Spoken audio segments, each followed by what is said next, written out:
kabul edersiniz. Hayır. Bana seni yutarak veren bir motordan değil basın basın. Elde tigilde barigan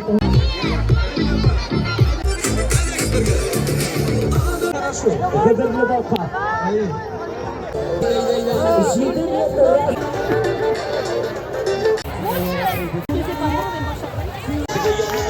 Zatırlar, acayip kişiler üzeri korasınlar. Biz şuna... Sözlerine 5 kişi davay. Emir sizler...